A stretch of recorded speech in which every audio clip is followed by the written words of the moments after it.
இப்படி ஒரு சூழ்நிலை பற்றி நினைச்சு பாருங்க. நீங்க பிறந்தது முதல் ஒரே ஊரில் ஒரே வீட்ல இருக்கீங்க. ஒரு நாள் யாரோ வந்து, இந்த இடத்தை உடனே காலி பண்ணுங்க, வேற ஊருக்கு போங்க, பணம் தர்றோம்னு சொன்னா நாம என்ன செய்வோம்? அது ஒரு பழைய, பராமரிப்பே இல்லாமல் அழிந்து வரும் ஊரு. அங்க இருந்தவங்க எல்லாம் வேற வழி இல்லாம அக்கம் பக்கத்து ஊருக்கு போயிட்டாங்க. அரசாங்கமே அந்த ஊரை இடிக்க திட்டமிட்டிருக்காங்க. நாம என்ன செய்வோம்? கிட்டத்தட்ட எல்லாரும் மூட்டையை கட்டிக்கிட்டு கிளம்பிருவோம். ஆனா ஹுவாங் யுங்ஃபு அப்படிப்பட்டவர் இல்ல. அவருக்கு 96 வயசு. அந்த வயசில் அவர் எங்கே போவாரு? எதுக்காக போகணும்? அவரை யாரு பார்த்துப்பாங்க? அவரோட கதையை கேட்டா நீங்க ஒரு நொடி அசந்துடுவீங்க. ஒரு ஊரே காலியாகி போன பிறகும் ஒருத்தர் மட்டும் விடாப்பிடியா போகாமல் இருந்தார். ஏன்? அதுக்கான பதில் அவருக்கே கூட தெரியாது.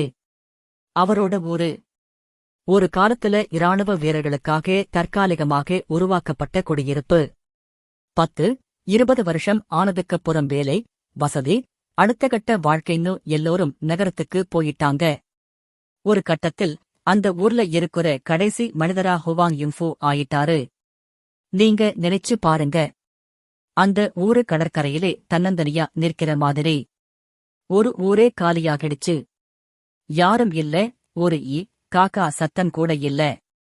அதெல்லாம் போதாதுன்னு அரசாங்க அதிகாரிகள் வந்து, சார், இந்த ஊரை முழுக்க இடிக்கப் போறோம், நீங்க கிளம்புங்கன்னு சொல்றாங்க. தள்ளாடும் வயசிலும் தாத்தா விட்டு கொடுக்கிற மாதிரி இல்ல. அவர் தனியாக என்ன செய்தார் தெரியுமா? ஒரு பெயிண்ட் பிரஷ் எடுத்து சுவர் ஓவியம் வரைய ஆரம்பிச்சார். ஒரு சுவர், அப்புறம் இன்னொரு சுவர். பலதரப்பட்ட வண்ணங்கள், சித்திரங்கள், பறவைகள், பூனைகள், குட்டி கரடிகள். தன் கற்பனையில் தோன்றிய எல்லாவற்றையும் வரைந்தார். ராத்திரி பகலா தனி மனிதனா அந்த ஊர்ல எல்லா சுவரையும் வண்ணமயமாக மாற்றிக்கிட்டே இருந்தார். இந்த செய்தி வெளியே பரவ சுற்றுலா பயணிகள் அந்த ஊருக்கு வர ஆரம்பிச்சாங்க.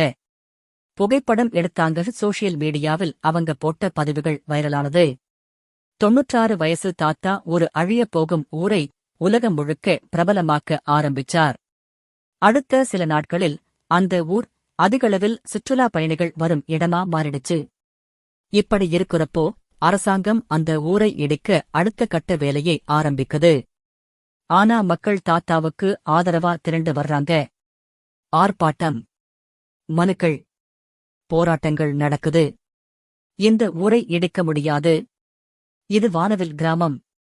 இதை இடிக்கக்கூடாது. மக்கள் போராடினாங்க. கடைசியில் அரசாங்கம் பின்வாங்கியது. இதை பார்த்து தாத்தா என்ன சொன்னார் தெரியுமா?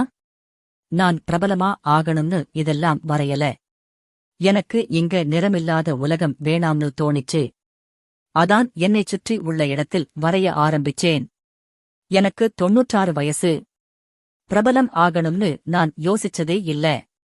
சில நேரத்துல ஒரு மனுஷன் நினைச்சா போதும், எதையும் மாற்ற முடியும். நீங்களும் மனசு வெச்சா எந்த சூழலையும் வண்ணமயம் ஆக்கலாம். கண்களை மூடிக்கிட்டு யோசிச்சு பாருங்க. வேணும்னு நீங்க உறுதியா நினைச்சா உலகமே மாறிடும். இந்த வீடியோ உங்களுக்கு பிடிச்சிருந்தா உங்கள் நண்பர்களுக்கும் ஷேர் செய்யுங்க.